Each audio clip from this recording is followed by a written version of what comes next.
Hi, everybody. Welcome back to Storytime with Grandma Kate. Papa made this cute little sign that says Storytime with Grandma Kate. And I'm going to figure out how to put this at the beginning of all of our videos, along with the music that you hear in the background. So you'll know that when you hear this music and see this, it'll be time for more Storytime. Today we're going to be continuing with Charlotte's Web, but I'm so excited because when I was looking for more children's storybooks to read, I found my annotated Charlotte's Web. And when I was a first grade teacher, I used to bring this copy into the classroom and shared it with the kids as we would go along. I'm not going to do that with you, but once we can go to the libraries again, I would highly recommend picking up this book if you're interested in learning more about how Charlotte's Web was written. Well, one of my favorite pictures in here, the most endearing one, is of E.B. White sitting at his typewriter. This is actually how he wrote Charlotte's Web. And many of you may not even know what a typewriter is, but when I was a little girl, this is how I learned how to write. I am a writer as well as a storyteller. And E.B. White has been one of my very favorite authors since I was 6 years old. When I was in first grade, my first grade teacher, Mrs. Bureau, read Charlotte's Web to me, and I have read it probably every year since then. So we're talking 40 some times I read this book. But when I found this one, this gave me more insight on how the book was written. So if you're interested in learning more about Charlotte's Web or other books, you may want to Google the word annotated and then the title of the book. Annotated just simply means that a different author, a different writer went through the book page by page and found different meaning and different storylines behind the storylines. So if you're interested in learning more about Charlotte's Web, I highly recommend this book. It's by Peter Neumeyer. It's called The Annotated Charlotte's Web. But I'm going to be going back to my well-loved copy of Charlotte's Web. I'm on the part of the book where it's so broken I have to be careful the way that I hold it because it's been such a loved story. Remember the last time I read to you, Charlotte was busy at work on her web. She had taken out a big section of the middle of it. And when Templeton came back from the dump at midnight, she was still working. So today's chapter, we're going to actually read two. Chapter 11 is called The Miracle. And then I'm going to be reading chapter 12, which is called The Meeting. So if you're reading along, if you have a copy that's very similar to mine, I'm on page 77. Chapter 11, The Miracle. The next day was foggy. Everything on the farm was dripping wet. The grass looked like a magic carpet, and the asparagus patch looked like a silver forest. On foggy mornings, Charlotte's Web was truly a thing of beauty. This morning, each thin strand was decorated with dozens of tiny beads of water. The web glistened in the light and made a pattern of loveliness and mystery like a delicate veil. Even Lurvy, who wasn't particularly interested in beauty, noticed the web when he came with the pig's breakfast. He noted how clearly it showed up, and he noted how big and carefully it was built. And then he took another look, and he saw something that made him set his pail down. There in the center of the web, neatly woven in block letters, was a message. It said, "Some pig." Lurvy felt weak. He brushed his hand across his eyes and stared harder at Charlotte's Web. This is what he saw. Where it says "some pig." Have you ever seen spider webs in the morning or in the evening when the sunlight hits them just right? They look kind of magical, whether they have words in them or not. I try to never disturb a spider's web, probably because of how much I love this story. "I'm seeing things," he whispered. He dropped to his knees and uttered a short prayer. And then, forgetting all about Wilbur's breakfast, he walked back to the house and called Mr. Zuckerman. I think you better come down to the pig pen, he said. What's the trouble? Asked Mr. Zuckerman. Anything wrong with the pig? No, not exactly, said Lurvy. Come and see for yourself. The two men walked silently down to Wilbur's yard. Lurvy pointed to the spider's web. Do you see what I see? He asked. Zuckerman stared at the writing on the web. Then he murmured the words, some pig. Then he looked at Lurvy. Then they both began to tremble. Tremble means to shake like this. Charlotte, sleepy after her night's excursion, smiled as she watched. Wilbur came and stood directly under the web. Some pig, muttered Lurvy in a low voice. Some pig, whispered Mr. Zuckerman. They stared and stared for a long time at Wilbur, and then they stared at Charlotte. You don't suppose that spider, began Mr. Zuckerman, but he shook his head and didn't finish the sentence. Instead, he walked solemnly back up to the house and spoke to his wife. Edith, something has happened, he said in a weak voice. He went into the living room and sat down, and Mrs. Zuckerman followed him. I've got something to tell you, Edith, he said. You better sit down. Mrs. Zuckerman sank into a chair. She looked pale and frightened. Edith, he said, trying to keep his voice steady, I think you had best be told that we have a very unusual pig. A look of complete bewilderment came over Mrs. Zuckerman's face. Bewilderment is like, you can't believe what someone is saying to you. It's kind of like, what?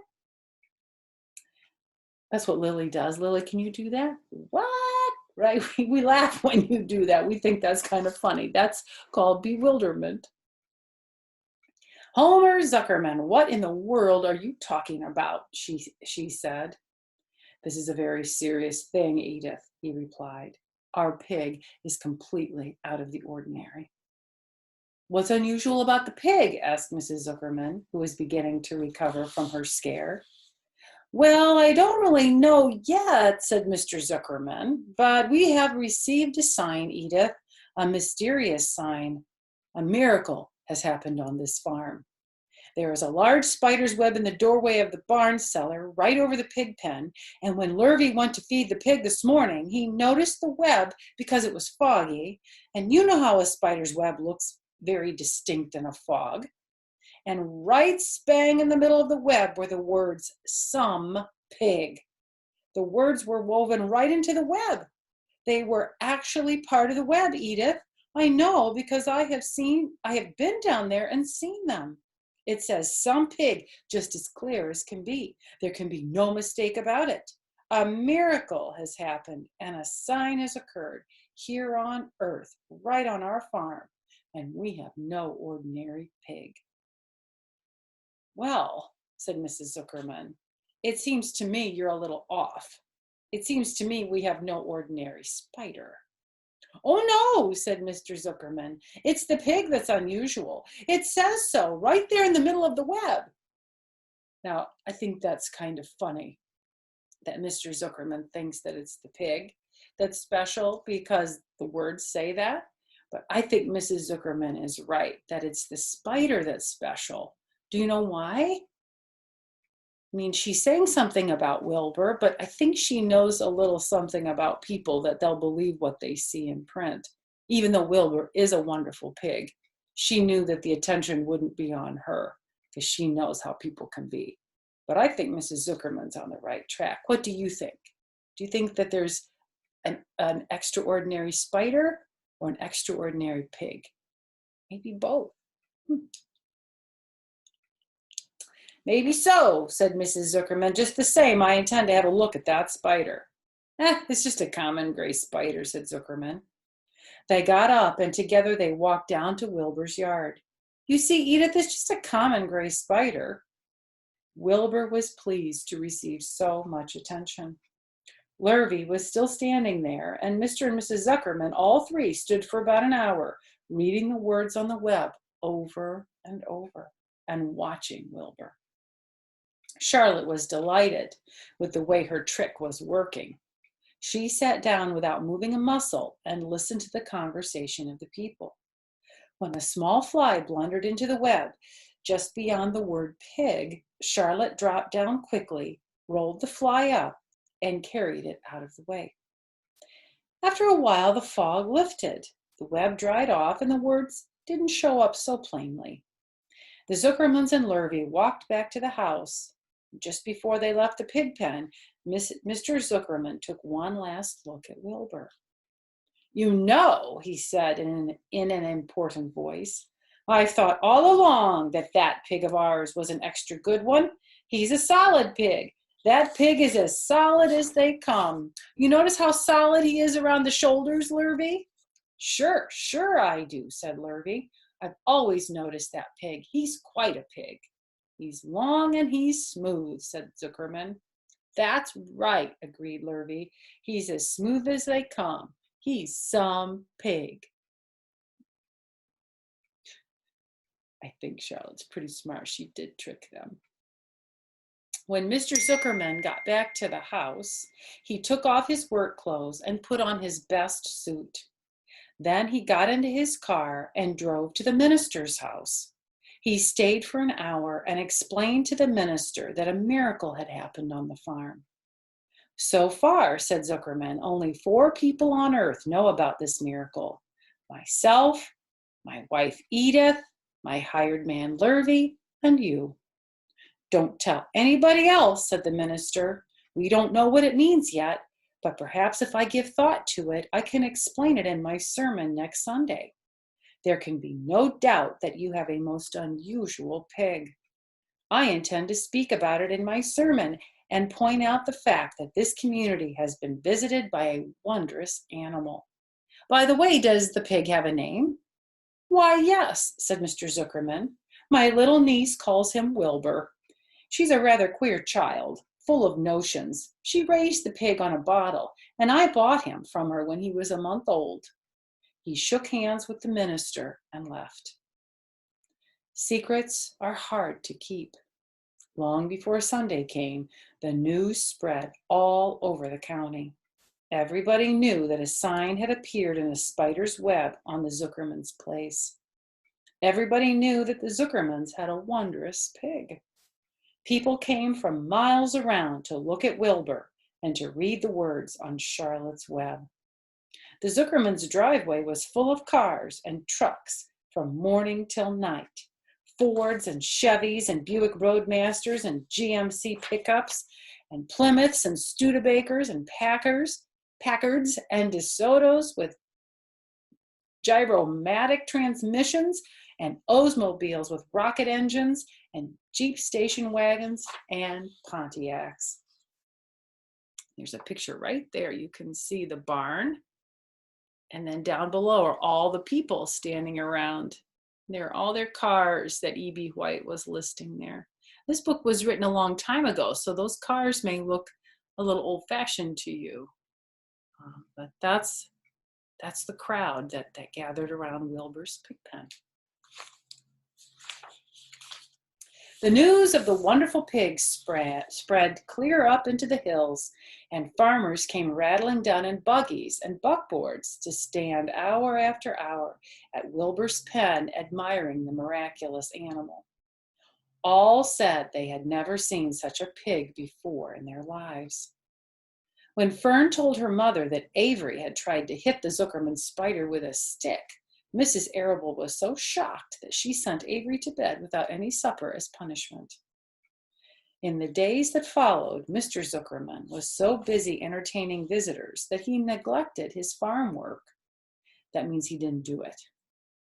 He wore his good clothes all the time now, got right into them when he got up in the morning. Mrs. Zuckerman prepared special meals for Wilbur. Lurvy shaved and got a haircut. And his principal farm duty was to feed the pig while people looked on. Mr. Zuckerman ordered Lurvy to increase Wilbur's feedings from 3 meals a day to 4 meals a day. The Zuckermans were so busy with visitors, they forgot about other things on the farm. The blackberries got ripe, and Mrs. Zuckerman failed to put up any blackberry jam. The corn needed hoeing, and Lurvy didn't find the time to hoe it. On Sunday, the church was full. The minister explained the miracle. He said that the words on the spider's web proved that human beings must always be on the watch for the coming of wonders. All in all, the Zuckerman's pig pen was the center of attraction. Fern was happy, for she felt that Charlotte's trick was working and that Wilbur's life would be saved. But she found that the barn was not nearly as pleasant. Too many people. She liked it better when she could be all alone with her friends, the animals. And I would agree too. I think there's too many people around. I get nervous. I'm what you call an introvert. An introvert is a person who likes to be in small groups. It doesn't mean that I don't like being out in large groups of people, but anything more than 5 or 10 people makes me too anxious, too nervous. So I like to be home and be quiet, just like Fern likes to be at the barnyard with her animals. Now, the next chapter is a very short one, and so I'm going to read that one to you today as well. It's called A Meeting. One evening, a few days after the writing had appeared in Charlotte's Web, the spider called a meeting of all the animals in the barn cellar. I shall begin by calling the roll. Calling the roll is like calling for attendance, like when the teacher takes attendance at the beginning of the day. Wilbur, here, said the pig. Gander, here, here, here, said the gander. You sound like 3 ganders, muttered Charlotte. Why can't you just say here? Why do you have to repeat everything? It's my idiosyncrasy, replied the gander. Goose, said Charlotte. Here, here, here, said the goose. Charlotte glared at her. Goslings 1 through 7. Bee bee bee, bee bee bee, bee bee bee, bee bee bee, bee bee bee, bee bee bee, bee bee bee, said the goslings. This is getting to be quite a meeting, said Charlotte. Anyone would think we had 3 ganders, 3 geese, and 21 goslings. Sheep? Yeah, answered the sheep all together. Lambs? Yeah, answered the lambs all together. Templeton? No answer. Templeton? No answer. Well, we are all here except the rat, said Charlotte. I guess we can proceed without him. Now, all of you must have noticed what's been going on around here the last few days. The message I wrote in my web praising Wilbur has been received. The Zuckermans have fallen for it, and so has everybody else. Zuckerman thinks Wilbur is an unusual pig, and therefore he won't want to kill him and eat him. I dare say my trick will work, and Wilbur's life will be saved. Hooray! Cried everyone. Thank you very much, said Charlotte. Now I called this meeting in order to get suggestions. I need new ideas for the web. People are already getting sick of reading the word some pig. If anybody can think of another message or remark, I'll be glad to weave it into the web. Any suggestions for a new slogan? How about Pig Supreme? Asked one of the lambs. No good, said Charlotte. It sounds like a rich dessert. How about terrific, terrific, terrific? Asked the goose. Cut that down to 1 terrific and it will do very nicely, said Charlotte. I think terrific might impress Zuckerman. But Charlotte, said Wilbur, I'm not terrific. That doesn't make a particle of difference, replied Charlotte. Not a particle. People believe almost anything they see in print. That means like anything you would read on the internet or in paper or in the newspaper or a magazine. Some things are true that we read in print, but a lot of things are not. This is Charlotte speaking. Does anybody here know how to spell terrific? I think, said the gander, it's T-double-E-double-R-double-I-double-F-double-I-double-C-C-C-C-C. What kind of acrobat do you think I am? Said Charlotte in disgust. I would have to have St. Vitus's dance to weave a word like that into my web. Sorry, sorry, sorry, said the gander. Then the oldest sheep spoke up.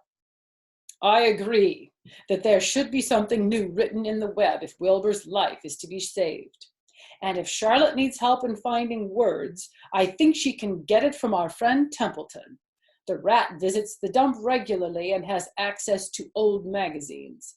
He can tear out bits of advertisements and bring them up here to the barn cellar so that Charlotte can have something to copy. Good idea, said Charlotte, but I'm not sure Templeton will be willing to help. You know how he is, always looking out for himself, never thinking of the other fellow. I'll bet I can get him to help, said the old sheep. I'll appeal to his baser instincts, of which he has plenty. Here he comes now. Everyone keep quiet while I put the matter up to him. The rat entered the barn the way he always did, creeping close to the wall. What's up? He asked, seeing the animals assembled. I didn't show you the picture, so let me go back and you can see them all gathered there. Charlotte up in her web.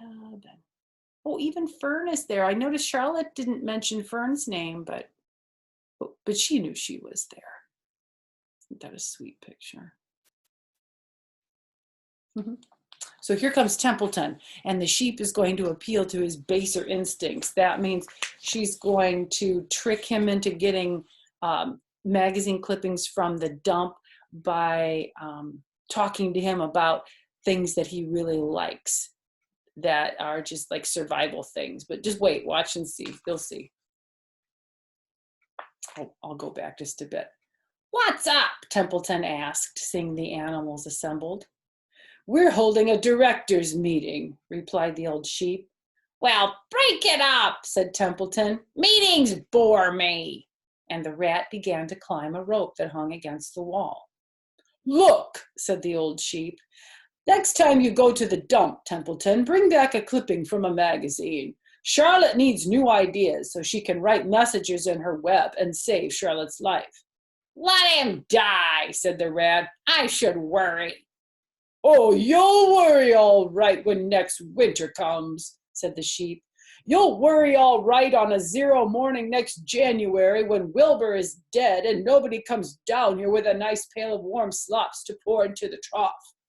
Wilbur's leftover food is your chief source of supply, Templeton, and you know that. Wilbur's food is your food, and therefore Wilbur's destiny and your destiny are closely linked. If Wilbur is killed and his trough stands empty day after day, you'll grow so thin we can look right through your stomach and see objects on the other side. Templeton's whiskers quivered. Maybe you're right, he said gruffly. I'm making a trip to the dump tomorrow afternoon. I'll bring back a magazine clipping if I can find one. Thanks, said Charlotte. The meeting is now adjourned. I have a busy evening ahead of me. I've got to tear my web apart and write terrific. Wilbur blushed. That means his face got red. He was embarrassed. But I'm not terrific, Charlotte. I'm just about average for a pig. You're terrific as far as I'm concerned, replied Charlotte sweetly, and that's what counts. You're my best friend, and I think you're sensational. Now stop arguing and go get some sleep. That's what I'm thinking Aditi wants to do. Do you want to sit in my lap and get some sleep? I know you've been such a good girl the whole time I've been reading this book. But anyway, we are so glad that you joined us for story time. Tomorrow I will be reading chapter number 13. It's called Good Progress. And this is a chapter about how Charlotte kind of coaches herself when she's writing the words in the web. And I'll give you a little sneak peek of terrific. There's terrific. We'll read about that tomorrow. That's a tricky word to spell. Can you spell terrific? Terrirific. And it's always a terrific time to spend story time with you. So have a wonderful day, and I will see you for our next selection of Charlotte's Web. Bye-bye.